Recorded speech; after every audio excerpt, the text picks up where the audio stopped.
하나님 말씀 보겠습니다. 하나님 말씀은 요한복음입니다. 요한복음 신약성경 마태, 마가, 누가, 요한복음 1장입니다. 요한복음 1장 1절 말씀부터 13절 말씀까지 말씀해 보도록 하겠습니다. 요한복음 1장 1절입니다. 네. 태초에 말씀이 계셨다. 그 말씀이 하나님과 함께 계셨으니 그 말씀은 하나님이셨다.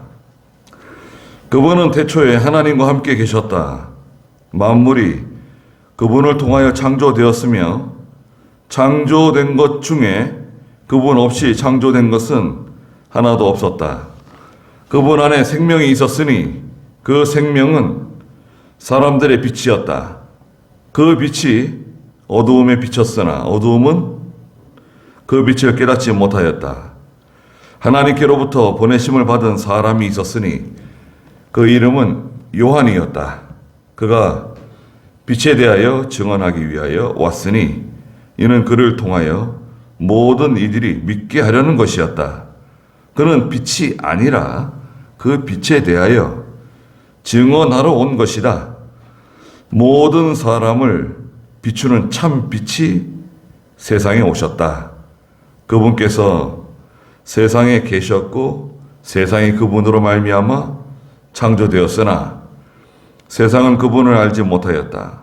그분께서 자기 땅에 오셨으나 자기 백성들이 그분을 영접하지 아니하였다. 그러나 누구든지 그분을 영접하는 자들, 곧 그분의 이름을 믿는 자들에게는 하나님의 자녀가 되는 권세를 주셨으니 그들은 혈통에서나 육체의 뜻에서나 사람의 뜻에서 나지 않고 하나님께로서 난 자들이다. 그랬습니다. 네.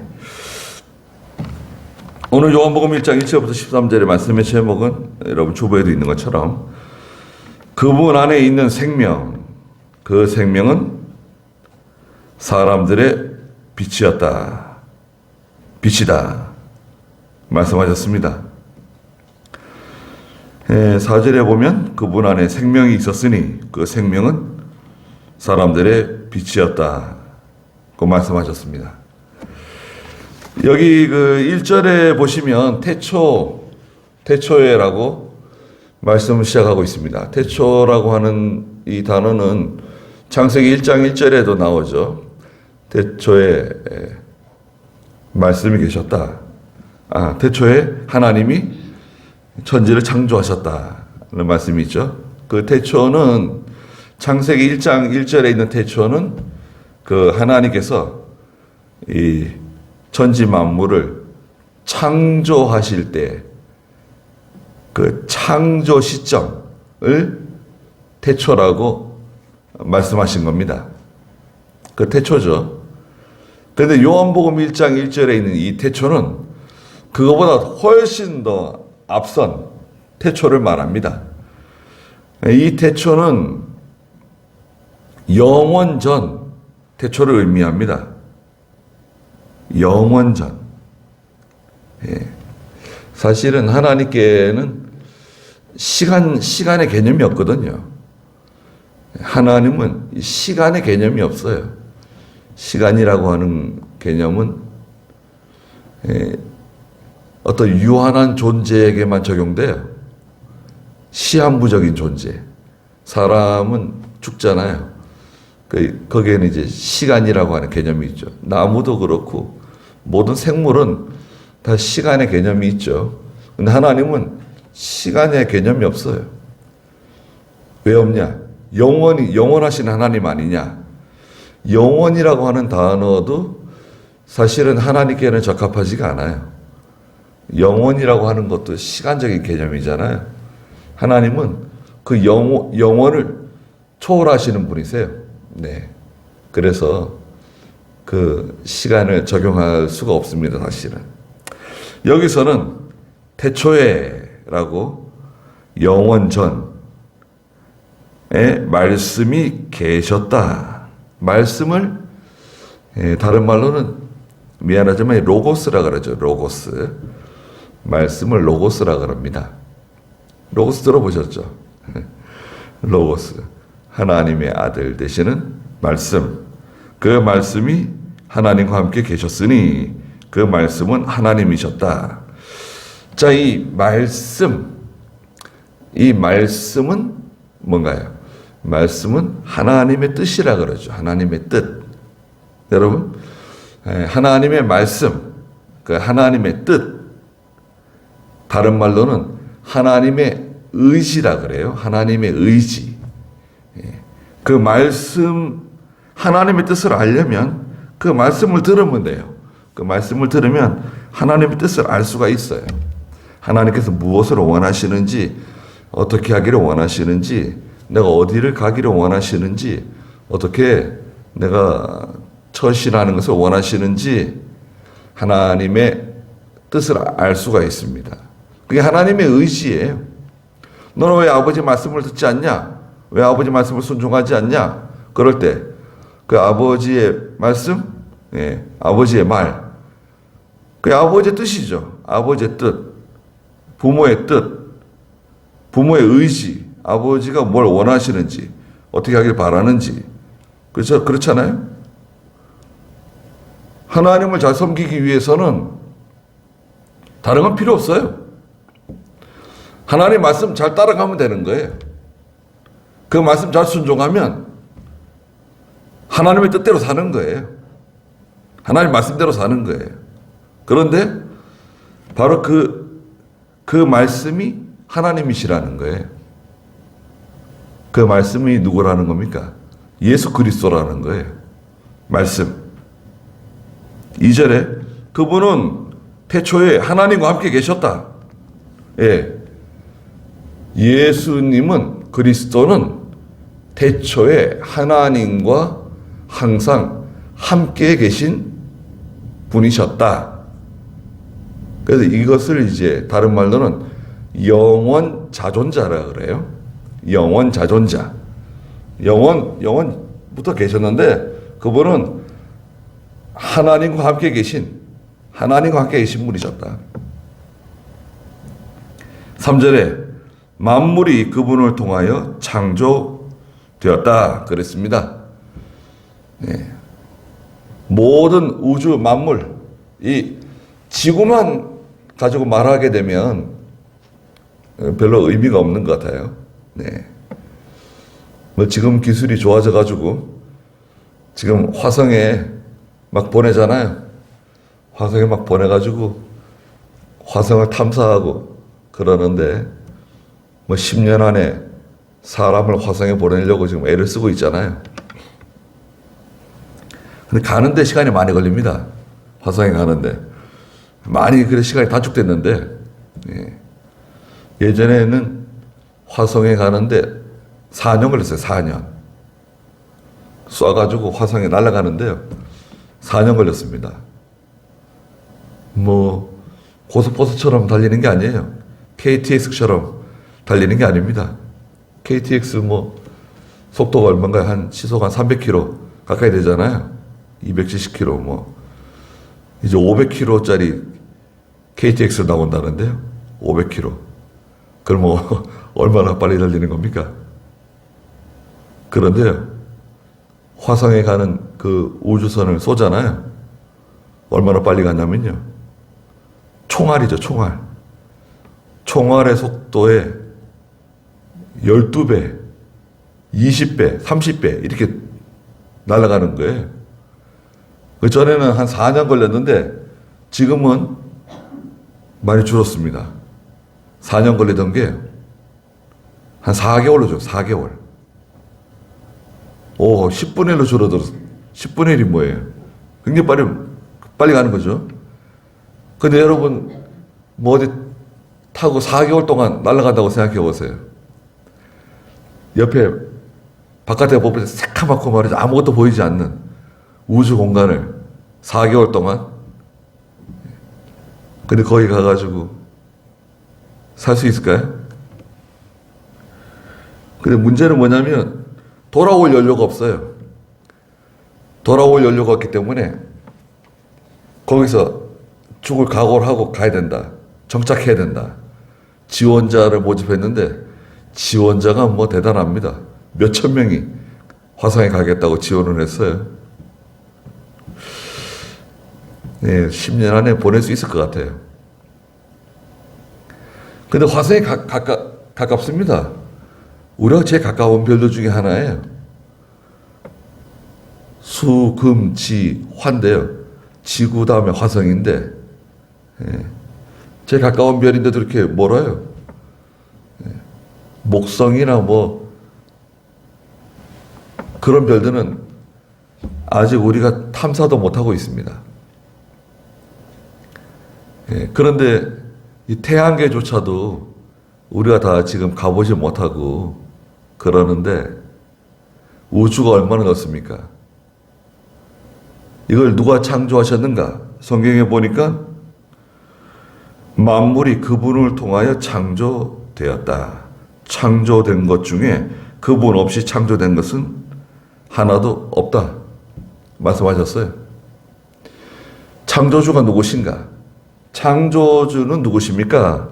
라고 물어보면은 답을 어떻게 해야 되느냐? 창조주는 유일하신 하나님이신데 그분은 바로 예수 그리스도이십니다. 이렇게 대답해야 됩니다. 창조주는 한마디로 말해서 예수 그리스도세요. 그리스도 예수세요. 예. 하나님이 창조하신 거 아니냐? 물론 하나님이 창조했다 그래도 뭐 과히 틀리는 말은 아니지만 확실하게 말하자면 예수 그리스도께서 창조하신 거예요. 예수님 십자가에 달려 돌아가셨는데 사람들에게 붙잡혀가지고 나약한 모습으로 돌아가신 것처럼 보여지지만 그분의 능력이 얼마나 위대하시고 두려운 능력을 갖고 계신지 가히 상상할 수가 없습니다. 네. 뭐 핵폭탄이 터지면은 얼마나 많은 사람들이 죽고 말이죠. 네. 근데 예수님은 그 어떤 핵이라든지 이런 것보다도 더 위력적이세요. 말씀 한마디에 모든 것이 창조되고 말씀 한마디에 모든 것이 다 사라지게 하실 수 있는 그런 능력을 가지고 계신 분이세요. 그 우리가 신이라 그래, 신. 유일신이죠. 여기에 대해서 잠언에서는 잠언 8장 22절부터 창조주에 대해서 언급하셨어요. 잠언 8장 한번 읽어보시겠어요? 잠언 8장 22절부터 읽어보시겠어요? 여호와께서 그분의 일의 시작 곧 예초에 그분의 일을 시작하기 전에 나를 가지셨다. 영원전 태초부터 땅이 생기기 전에 내가 세움을 닫았다. 깊은 바다가 없고 물이 풍부한 샘들도 없었을 때 내가 태어났으며 산들이 세워지기 전 언덕들이 있기 전에 내가 태어났다. 주께서 땅과 들판과 세상의 첫 티끌조차 만드시기 전에 주께서 하늘을 지으시며 깊은 바다 표면을 태를 두르실 때에 내가 거기 있었으며 주께서 위로 구름들을 두시고 깊은 바다의 샘들을 확정하실 때 주께서 바다의 경계를 정하여 물이 그분의 명령을 어기지 못하게 하시며 또 땅의 토대를 정하실 때에 나는 그분 곁에서 창조자이었고 매일 나는 기쁨으로 충만하였으며 항상 그분 앞에서 즐거워하였고 그분께서 만드신 온 땅에서 즐거워하며 인생들을 기뻐하였다. 네. 나는 그분 곁에서 창조자이었다. 예수 그리스도께서 창조하신 겁니다. 모든 것을 주장하시는 분이 예수님이세요. 저와 여러분들의 생명을 주장하세요. 그 생명의 비밀을 다 알고 계신 거죠. 우리의 생명이 언제 끝날지 예수님이 다 알고 계세요. 또 우리가 어떻게 이 세상을 지나가게 될지 다 알고 계십니다. 예수님께 모든 것이 달려 있어요. 그렇다고 하면 예수님을 우리가 쉽게 생각할 수가 있나요? 예수님은 두려운 분이십니다. 우리의 건강이라든지 우리의 정신이라든지 또 우리의 자녀들의 모든 앞날에 대해서 그건 부모가 관여할 수 없잖아요. 자녀들에 대해서 부모가 관여할 수 있나요?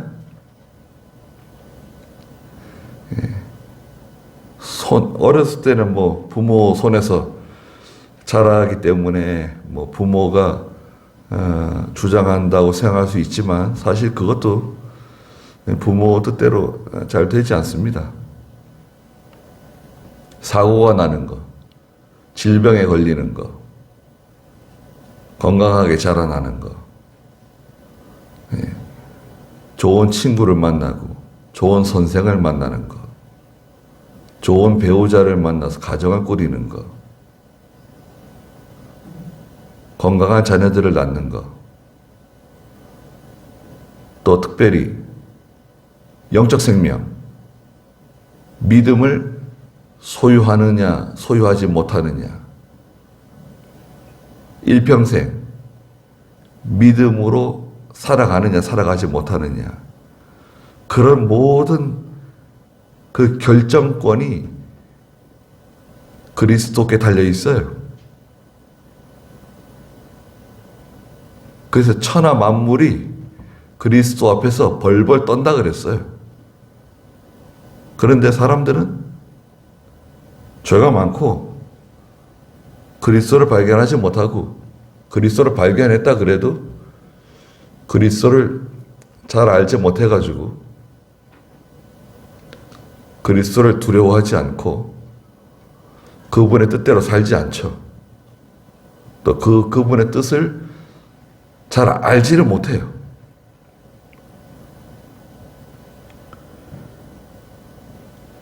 창조된 것 중에 그분 없이 창조된 것은 하나도 없다. 지금 뭐 꽃이, 날씨가 좋아가지고 꽃이 피고 말이죠. 얼마나 참 좋습니까? 저도 이번 주에 산에 갔는데요. 산에서 막 그 향기 있잖아요. 꽃향기가 뭐 산에 얼마나 가득한지, 네. 야, 이거 뭐 향기, 어디서 이렇게 좋은 향기가 나는지 말이죠. 온 산천지가 막 꽃이에요. 비가 이렇게 꽃필 때 비가 많이 오지 않아가지고 꽃이 얼마나 만발한지 말이죠. 예. 아주 올 봄은 이 꽃 피는 계절에 비가 이렇게 많이 오지 않아가지고 예. 꽃이 아주 활짝 폈습니다. 예. 양봉하시는 분들이 아주 좋아할 것 같아요. 예. 거의 죽어 있는 것처럼 보이는 나무에서 꽃이 피고 말이죠. 향기가 막 진동하고 얼마나 참 그런 걸 보면 참 하나님이 얼마나 참 대단하십니까? 그런데 하나님께서는 이 만물 가운데 다른 어떤 것보다도 하나님의 백성을 가장 사랑하시죠. 가장 위하십니다. 이 온 우주 만물이 존재하는 이유가 여러분 그걸 기억하십시오. 이 온 우주 만물 있죠. 우주에 있는 모든 별들이라든지 천체라든지 이 자연계 이 모든 것들은 다 하나님의 백성들을 위해서 존재하는 것들입니다. 궁극적으로는 하나님의 영광을 위해서 존재하는데 실제는 여러분 우리를 위해서 존재하는 것들이에요. 그래서 고린도전서 3장 마지막에서는 이 세상에 있는 모든 것들이 다 너희 것이다. 우리에게 주셨어요. 예. 얼마나 감사합니까? 한번 읽어주시겠어요? 몇 절이죠? 이거 보시죠.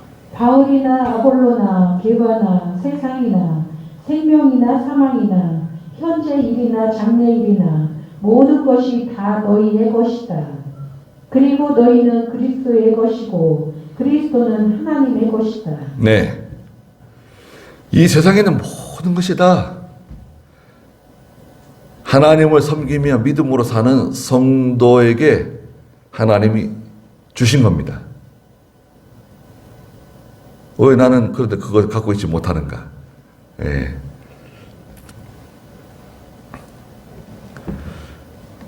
믿음 있는 성도에게 주시는 거예요. 믿음 있는 성도에게. 모든 걸 다 주십니다. 대단하지 않습니까? 예. 그래서 예수 믿는 사람은 이 세상에 있는 것을 바라보고 따라가게 되면 큰 실수를 하게 돼요. 예. 세상에서도요,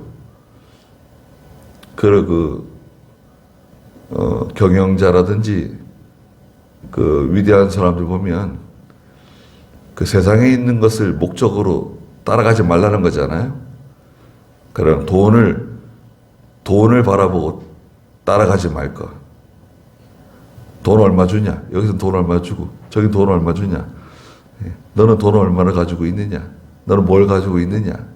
그 사람이 가지고 있는 거, 또 그 돈을 바라보고 따라가게 되면 돈을 벌지 못한다는 거잖아요. 돈이 따라오는 사람이 되라고. 성실한 사람, 부지런한 사람, 아무리 어려운 일을 만나도 견뎌내는 사람, 노력하는 사람, 다른 사람에게 유익을 주는 사람이 되라고. 그러면 물질이 따라온다는 거 아니에요. 사람이 따라온다는 거 아니에요. 근데 하나님을 위하는 사람, 이렇게 되면 어떻게 됩니까? 저나 여러분들이나 하나님을 위하는 사람, 하나님을 기쁘시게 하는 사람이 되면, 그렇게 되면 어떻게 될까요? 하나님이 지어놓은 모든 이 피조물들이 다 따라오는 거죠. 다 따라옵니다. 나를 따라와요. 그래서 무엇을 구하는 것이냐? 여러분, 우리가 기도할 때, 이제는 답이 나오잖아요. 우리가 기도할 때 무엇을 구하느냐? 이것도 잘 되게 해주시고요. 저것도 잘 되게 해주시고요. 이렇게 막 구하잖아요. 그건 이제 하수죠, 하수. 우리가 구하는 것은 무엇인가? 너희는 먼저 그의 나라와 그의 의를 구해라.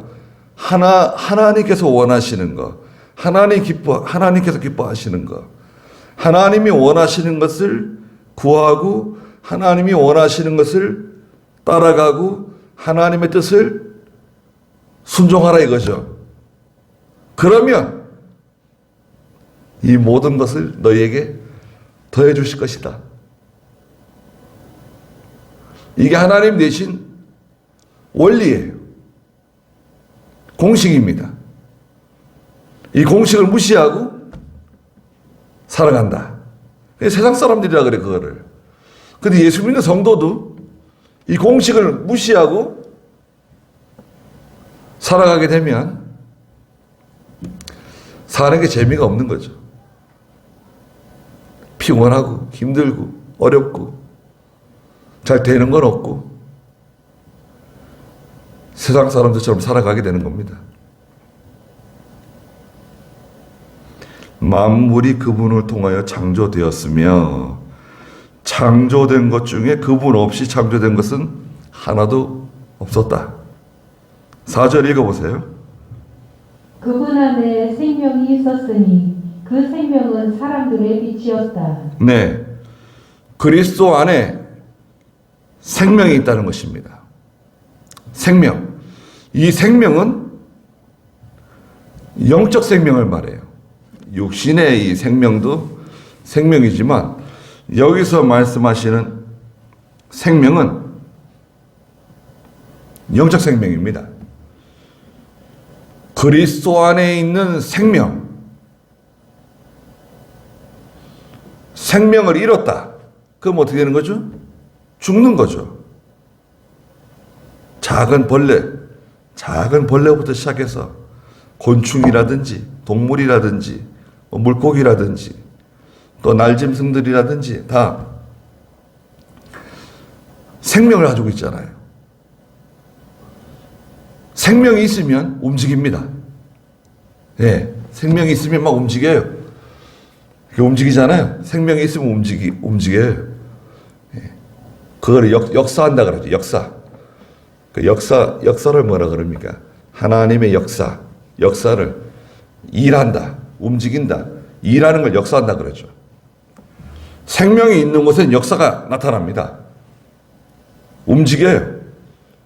성장해요. 자라납니다. 열매를 맺고, 예. 거기에 계속 힘이 넘치는 거죠. 그분 안에 생명이 있다. 그 생명이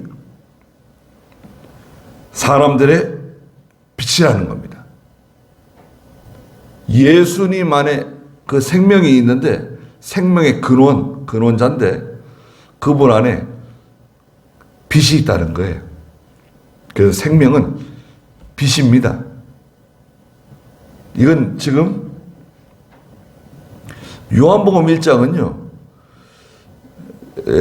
여러분들 늘 성경 읽으실 때마다 요한복음 읽으시지만 요한복음 1장은 어마어마한 성경입니다. 또 설교하기가 굉장히 어려운 본문 중에 하나입니다.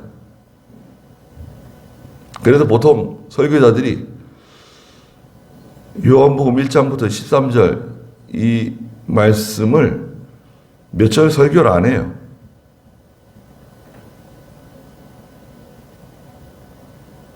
생명은 사람들의 빛이다. 그리스도 안에 있는 생명. 빛이에요, 빛.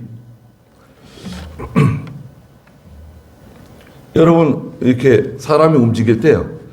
제가 이렇게 몸이 움직이잖아요. 이렇게 제가 이렇게 동작을 하잖아요. 이게 다 누가 주장합니까? 우리 제 뇌가 주장하죠. 뇌 속에 있는 모든 이 신경 조직들, 뇌의 세포들, 이렇게 다 이게 연결돼가지고 동작하는데요. 동작할 때 거기 다 빛이 작용해요. 빛. 여러분들 인터넷 들어오잖아요. 집에 인터넷 들어올 때 광 케이블로 들어오잖아요. 광 케이블. 그 광 케이블의 광자가 빛광자잖아요. 빛의 속도로 막 그 전송 속도가 이제 들어오는 거잖아요. 그게 광 케이블입니다. 근데 사실은 우리 몸 속에 모든 신경 조직이 말하자면 광 케이블로 다 연결되어 있는 거예요. 빛이 계속 막 왔다 갔다 하면서 우리 몸을 움직이고 이렇게 조종하는 겁니다. 어떻게 보면 우리 몸은 기계죠, 기계예요. 예. 어마어마한 정교하게 만들어져 있는 기계죠. 그런데 우리 사람의 몸만 그런 게 아니라 식물들도 마찬가지입니다. 식물들도 그 빛에 의해서 돌아갑니다. 예. 빛이 있어요. 작은 벌레들도요. 예. 빛이 납니다. 하나님께서 그리스도를 통해서 생명을 주시는데 그 생명은 영적 생명이다. 근데 그 생명은 사람들의 빛이었다. 예수님께서 탄생하실 때 동방의 박사들이 빛을 보고 따라왔죠. 예수님의 탄생을 영접했죠. 예수님은 탄생할 때부터 빛이 등장하는데요. 그래서 5절에 보시면 그 빛이 어둠에 비쳤으나 어두움이 그 빛을 깨닫지 못했다 말씀하셨습니다.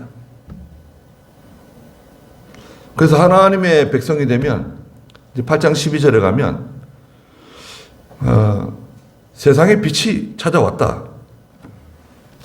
세상에 빛이 왔는데 8장 12절 읽어보세요.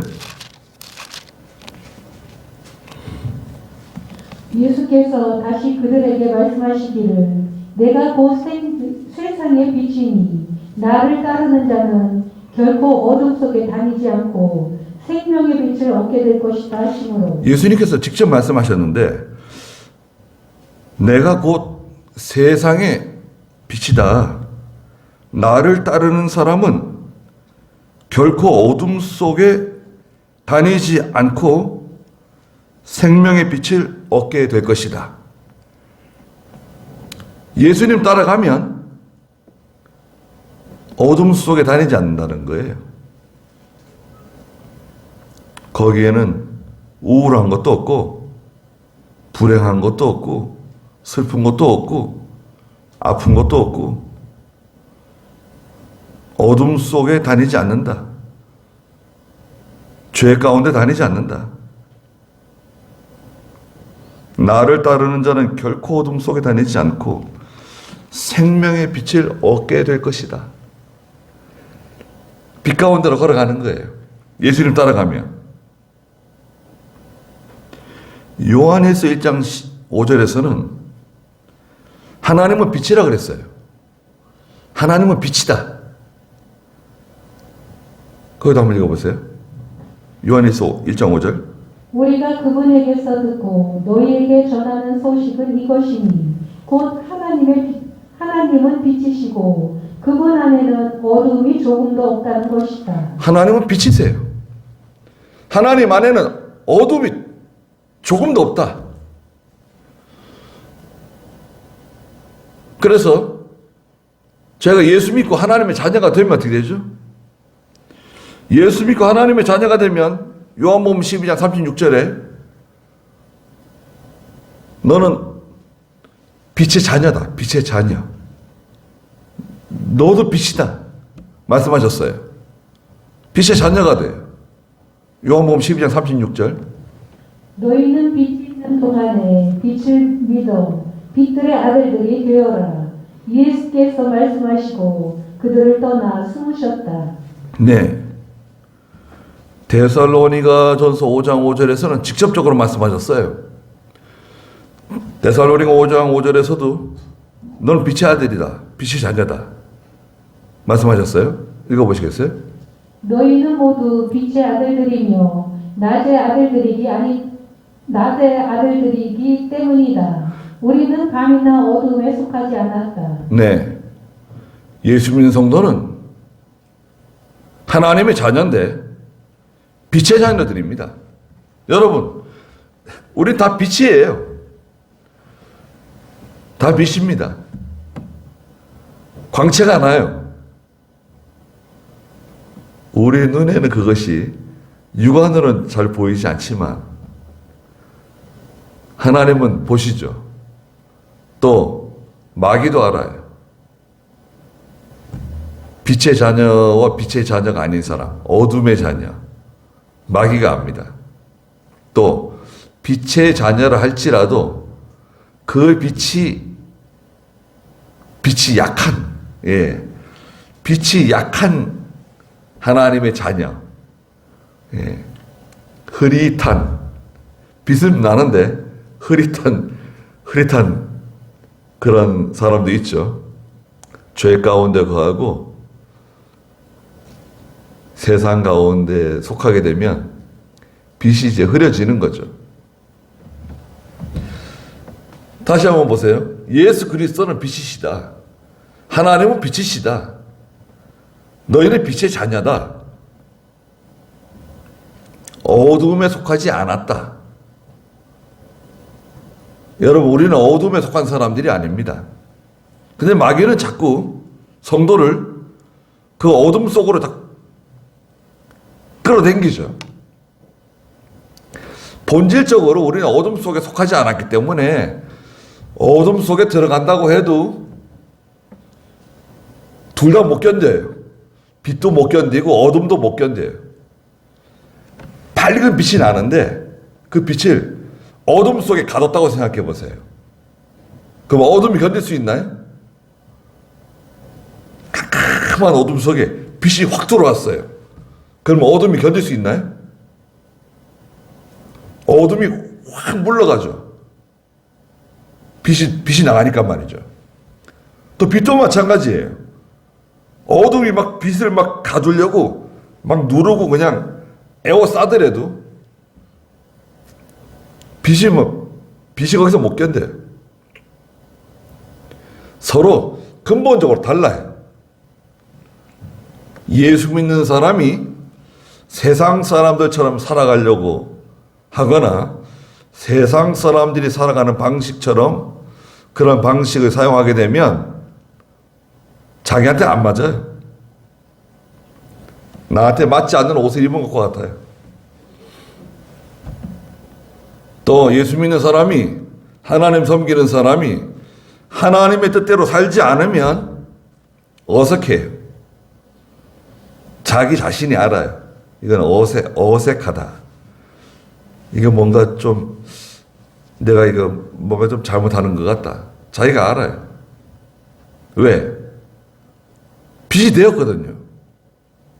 예수님도 마태복음 5장에서 너희는 세상에 빛이 되라 고 말씀하지 않으셨죠? 너희는 세상의 빛이다. 이미 빛이에요. 그래서 우리 속에서 빛이 막 나가는 거예요. 여러분. 저나 여러분 속에 빛이 있어요. 그 빛의 정체가 뭐냐? 그 빛은 예수 그리스도예요. 우리는 다른 말로 믿음이라고 그러죠. 믿음이 속에 있어요. 막 계속 빛이 나는 거예요. 세상에서는 빛을 내는 물질들이 있는데요. 그 후쿠시마 원전이 깨져가지고 말이죠. 계속 그거 방사능 유출을 하고 있잖아요. 그 물을 계속 끼얹고 있어요. 열이 계속 나니까. 계속 막 열이 나거든요. 그 물을 계속 끼얹어가지고 식혀야 돼요.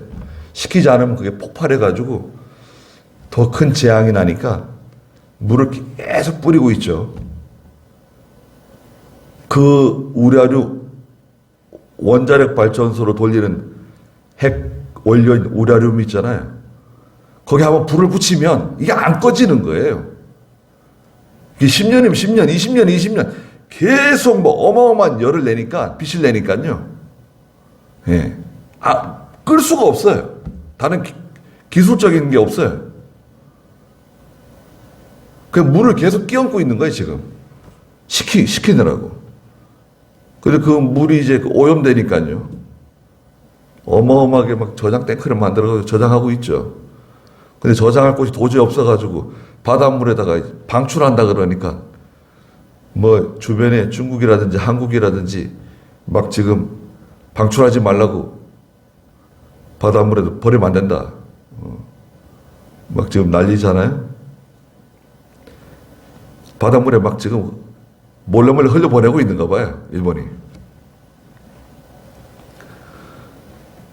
우리 속에 있는 빛은 어떤가요? 세상을 오염시키는 뭐 그런 물질이 아니죠. 저나 여러분들이 가지고 있는 우리 속에 있는 그 빛의 원동력, 그 물질은 믿음이죠, 믿음. 근데 이 물질은 사람을 살려내는, 생명을 살려내는 도구예요.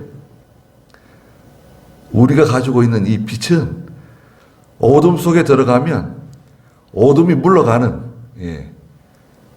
예수 믿는 성도가 이렇게 들어가면 어둠이 물러가고, 불안한 것이 물러가고, 불평, 불만이 물러가고, 슬픔이 물러가고, 고통이 물러가고. 어떻습니까? 우리는 그런 빛의 사명을 잘 감당하고 있는가요? 예수님은 빛이신데 바로 생명이다. 영적 생명이다. 5절에 그 빛이 어두움에 비쳤는데 어두움이 그 빛을 깨닫지 못하고, 어두움 가운데 빛이 왔으나 어두움이 그 빛을 깨닫지 못하고 붙잡아다가 십자가에 못 박아 죽였잖아요. 잘 깨닫지 못해요. 빛을 잘 발견하지 못해요. 그래서 예수님을 바라보라는 거예요. 예수님은 누구신가? 태초부터 계셨던 하나님의 말씀이다. 그분이 바로 하나님이셨다. 그 말씀이 세상에 오셨는데 그 말씀은 생명이시고 빛이시다. 6절 읽어보세요. 하나님께로부터 보내심을 받은 사람이 있었으니 그의 이름은 요한이었다. 그가 빛에 대하여 증언하기 위하여 왔으니 이는 그를 통하여 모든 이들이 믿게 하려는 것이었다.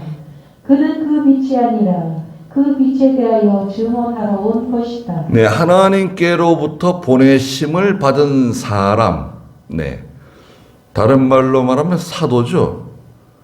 보내심을 받은 사람, 사도라고 말하죠. 여기서 이 사람은 바로 요한이라고 하는 사람인데요. 그의 이름은 요한.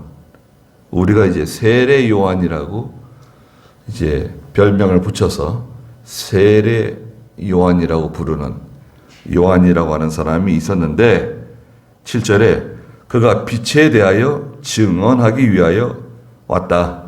증언자다, 증언자. 빛을 증거하고 빛에 대해서 사람들에게 소개하는 사람으로 왔다는 거죠. 우리도 증언자입니다. 저도 증언자고 여러분들도 증언자예요. 무엇을 증언하는가? 빛을 증언하는 거예요. 빛.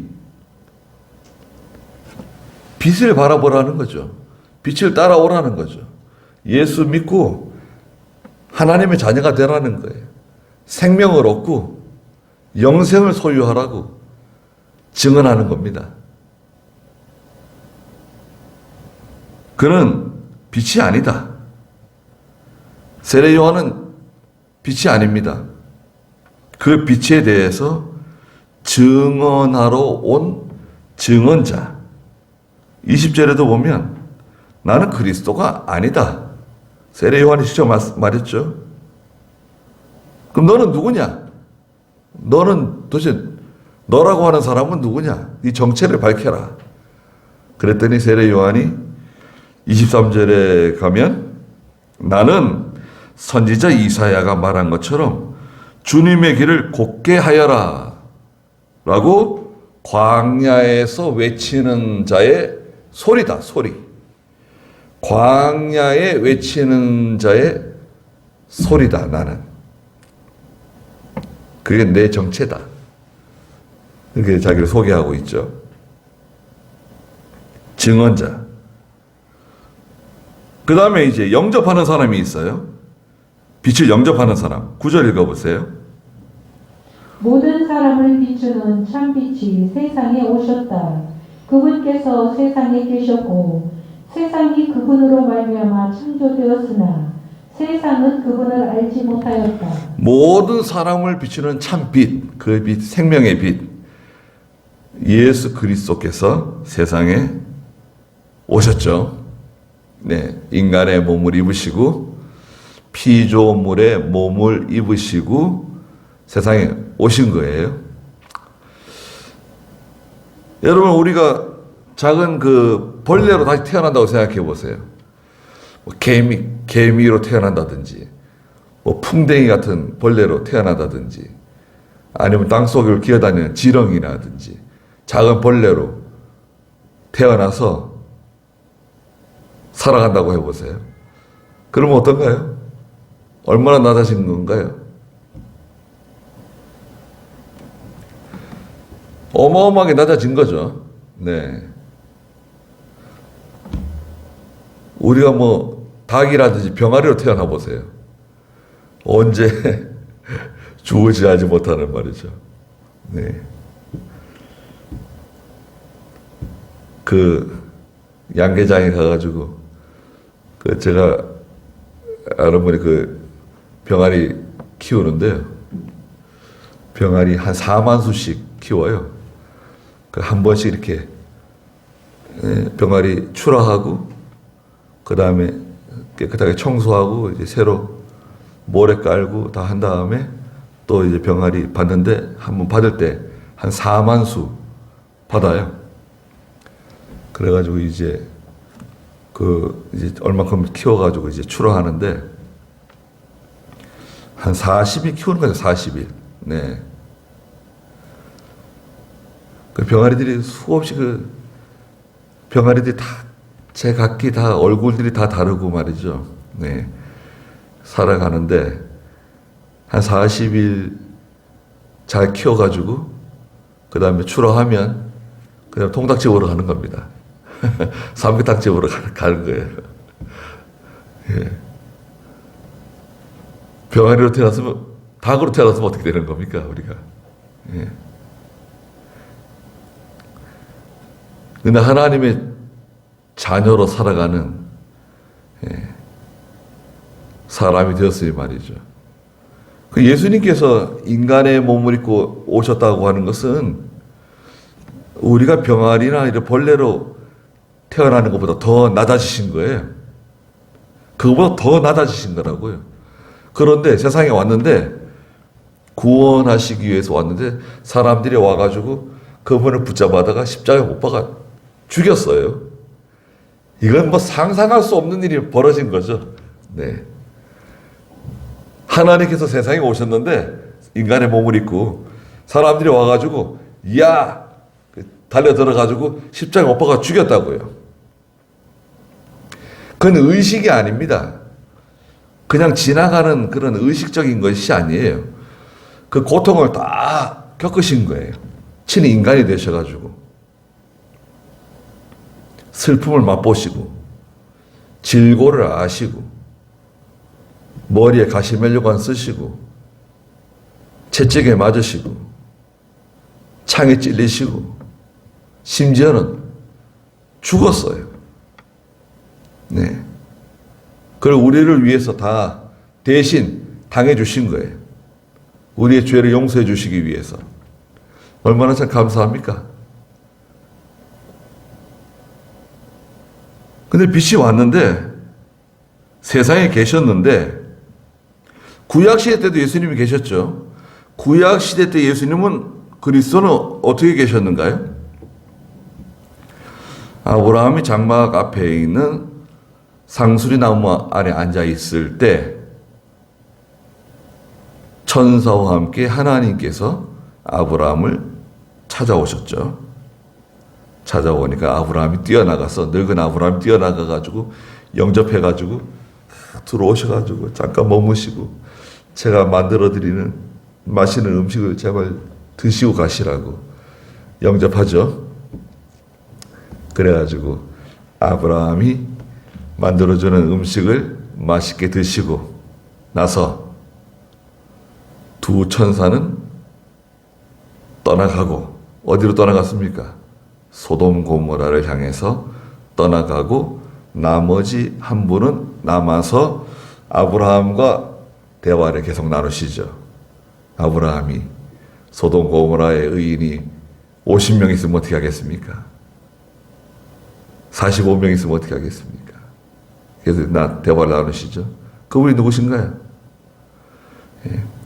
사람의 몸으로, 천사의 몸으로 찾아오신 그리스도시거든요. 예. 구약에 나타나신 그리스도. 여러 번 나타나시죠. 다니엘의 세 친구 사드락 메삭 아벤느고가 우상에게 절하지 않고 풀무불에 던져졌는데 느부갓네살 왕이 들여다보니까 던져진 사람은 세 사람인데 풀무 가운데 네 사람이 거닐고 있는 거예요. 산책하듯이. 예. 아니 우리가 세 사람을 불에다 던졌는데 왜 넷이 있느냐? 그 사드락 메삭 아벤느고와 함께 그들을 찾아간 그분이 누군가요? 바로 구약의 그리스도시죠. 메시아죠. 세상에 오셨어요. 그분이 세상에 계셨고 구약시대 때 영으로 계셨고 또 선지자에게도 나타나시고 세상이 그분으로 말미암아 창조되었는데 세상은 그분을 알지 못하였다. 세상은 자기의 힘으로는 절대 그리스도를 발견할 수 없습니다. 또 사람은 누구든지 자기의 힘으로는 그리스도를 발견하지 못해요. 그리고 사람, 인간 외에는 그리스도를 발견할 수 있는 생명체가 하나도 없어요. 나무가 그리스도를 발견하고 예수 믿어요? 소가 그리스도를 발견하고 예수를 믿는가? 개나 고양이가 그리스도를 발견하고 우리와 같이 예배 시간에 예배 드릴 수 있어요? 여러분, 개나 고양이가 아무리 가까워도요, 개나 고양이를 예배당 안에 데리고 들어오면 안 되죠. 네. 발견 못해요. 영적 존재는 유일한 인간밖에 그리스도를 영접하지 못해요. 인간 외에는 그리스도를 영접할 수 있는 존재가 없어요. 왜냐하면 영적 존재이기 때문에 그래요. 소가 말이죠.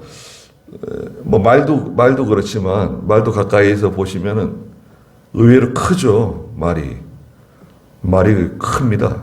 예. 말이 무게가 얼마나 되는가요? 큰 말들.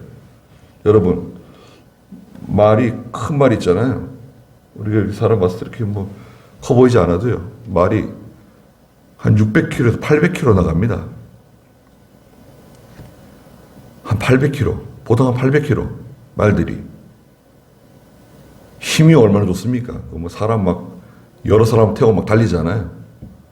말은 자기 몸무게의 8배를 실을 수가 있어요. 힘이 이렇게 좋습니다, 말이. 그 일마력이라 그러잖아요. 말 한 마리의 힘, 일마력. 우리 사람은 그런 힘이 있나요? 황소 얼마나 힘이 좋습니까? 와, 황소, 제가 어렸을 때 동네에서 황소 보면요. 황소, 옆집에 그 꼬마가 있는데, 제가 어렸을 때 초등학교 다닐 때, 그때 국민학교죠. 후배가. 들에서 이제 풀어놓고 풀 뜯어먹는 소를 이제 데려다가 이제 데리고 들어옵니다. 황소만 머리가 말이죠. 머리가 머리가 한 이만할 거예요. 그죠? 머리가 진짜 이만합니다. 황소 머리. 와, 대단하죠. 눈이 이렇고 그냥. 예. 근데 그 황소가 예수 믿어요? 예수 믿을 수 있습니까? 예? 걔가 아무리 그 지혜롭고 뛰어나도 걔가 예수 믿고 하나님의 자녀가 될 수 있습니까? 유일한 영적 존재, 우리 사람만이 예수 믿고 하나님의 자녀가 되는 권세를 우리에게 주셨어요. 예. 그래서 예수 믿으면 빛과 딱 연결되는 거예요. 빛과 연결되면 동시에 어떻게 되죠? 생명하고 연결돼요. 여러분, 빛을 영접하면 바로 생명하고 딱 연결돼요. 예수님은 생명이신데. 그러니까 성도는 죽지 않는 거예요. 영원히 사는 거예요. 몸은 죽여도 영혼을 죽이지 못하는, 사람을 무서워하지 마라. 그런데 그분께서 11절에 자기 땅에 오셨는데 자기 백성들이 그분을 영접하지 아니하였다. 이스라엘 백성들이죠. 유다 백성들. 사람들이 영접하지 않고 오히려 잡아다가 십자가에 못 박아 죽인 거죠. 그러나 12절 읽어보세요. 그러나 누구든지 그분을 영접하는 자들, 곧 그분의 이름을 믿는 자들에게는 하나님의 자녀가 되는 권세를 주셨으니. 누구든지 그분을 영접하는 사람, 곧 그분의 이름을 믿는 자들에게 하나님의 자녀가 되는 권세를 주셨다. 굉장한 거 아닙니까? 그리스도를 영접하기만 하면, 그 빛을 영접하면,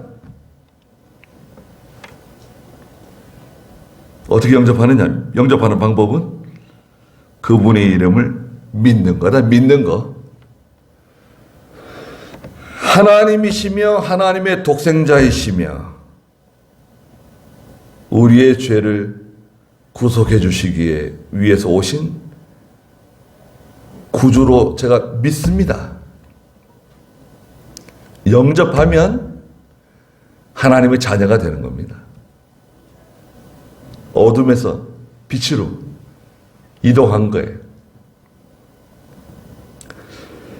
그래서 우리 빛의 자녀입니다, 여러분. 저나 여러분이 다 빛의 자녀예요. 얼마나 참 영광스럽고 감사합니까? 하나님의 자녀, 빛의 자녀. 영생을 소유하고 살아가는 사람이에요. 영생의 의미는 두 가지라 그랬죠. 여러분, 기억해 두십시오. 영생의 첫 번째 의미는 영원히 산다는 거죠.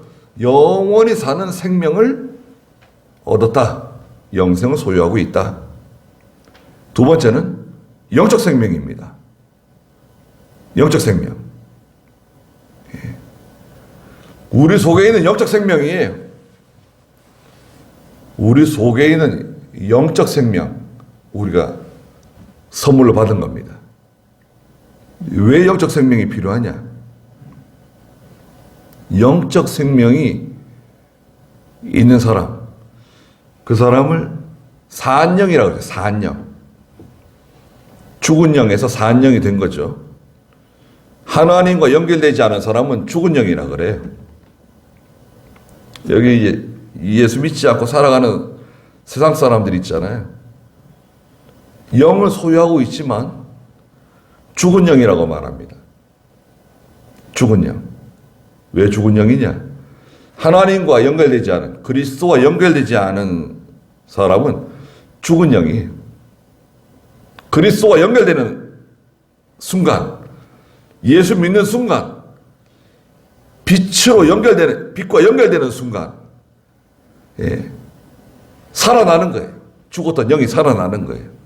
에베소 2장 1절과 2절에 보면 허물과 죄 때문에 죽었던 너희를 살려주셨다. 그래서 우리 겉사람은 늙습니다. 지난주에 고린도전서 15장 봤잖아요. 15장에 쭉 보면 늙어요. 늙어지고 약해지고,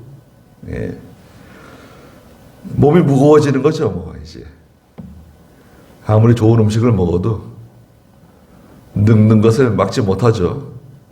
뭐 아무리 뭐 좋은 약이 있고 뭐 비타민이 있고 영양제가 있고 아무리 좋은 걸 많이 먹어도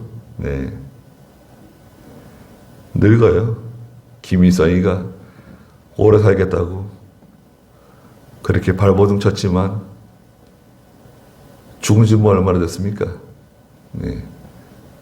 중국의 뭐 진시 황제가 뭐 죽지 않겠다고 아무리 애를 쓰고 발버둥 쳤어도 다 죽습니다. 재산이 많은 사람, 권력을 가지고 있는 사람, 아무리 아름다운 사람도 죽게 되어 있어요. 우리도 죽습니다. 육체는 늙어지고 약해지고 그러다가 죽게 되어 있어요. 기억해주는 사람 없고. 예. 무덤에다가 돈 쓰면 안 됩니다, 여러분. 죽은 다음에 뭐 낙골당에 들어가려고 저축하는 사람들이 있대요. 아이고 참. 죽은 다음에 누가 다 알아서 할 텐데 뭘 그걸 참. 예수 믿는 사람은 그렇게 하시면 안 됩니다. 예. 그럴 돈이 있으면 믿는 일에 쓰세요. 믿는 일에. 선교하는 일에 쓰시고 하나님의 일에 쓰세요. 하나님이 주신 물질. 죽은 다음에 무슨. 그래서 한번 죽게 되어 있습니다. 그러나 우리 속사람, 우리 영은 죽어지나요? 절대 죽지 않습니다. 영생을 소유한 사람들이 이 영생으로 살아가는 겁니다. 여러분, 저나 여러분들께서는 영생, 영적 생명으로 살아가는 거예요. 그러니까 결론적으로 답은 나오는 거죠. 어떻게 살아갈 것인가? 영이 사는 길로 가세요. 영이 사는 길. 육체가 사는 길로 가는 게 아니라 육체를 위하는 것이 자기를 위하는 게 아니에요. 영이 사는 길로 가자. 영이 사는 길로 걸어가자. 빛 가운데로 걸어가고 생명길을 걸어가고 하나님의 말씀, 하나님의 뜻대로 살아가자. 그렇게 살아가시길 바랍니다. 그래야 거기에 뭔가 참 의미가 있는 거 아닙니까? 네. 예수 믿고 구원까지 받았는데 하나님의 자녀가 됐는데 네. 하나님이 기뻐하시는 남은 여생을 사시길 바랍니다. 네. 기도하겠습니다. 거룩하신 하나님, 태초에 말씀이 계셨고 그 말씀이 하나님이신데 그 말씀이 빛으로 생명으로 창조자로 이 세상에 오셨으나 어둠이 깨닫지 못하고 영접하지 아니하고 심지어 십자가에 못 박아 죽였습니다. 그러나 부활하심으로 살아나시고 믿는 자들에게 빛과 생명을 선물로 주시는 거룩하신 하나님, 저희들에게 이런 귀한 은혜를 베풀어 주신 것을 감사드립니다. 저희들의 육체는 날로 후패해져 가고 늙어져 가고 약해져 가고 썩어져 가지만 우리의 속사람은 날마다 새로워지는 생명길을 걸어가는, 영생길을 걸어가는, 빛 가운데로 걸어가는 저희의 남은 여생이 되도록 축복해 주시옵소서. 예수님의 이름으로 기도드리옵나이다. 아멘. 한 번 더 기도하겠습니다. 우리 주 예수 그리스도의 크신 은혜와 하나님 우리 아버지의 무한하신 사랑하심과 성령의 감화하시고 감동하신 은혜의 역사가 사랑하는 모든 성도들과 믿음의 가정들과 믿음의 자녀들에게 항상 계시기를 축원하옵나이다. 아멘.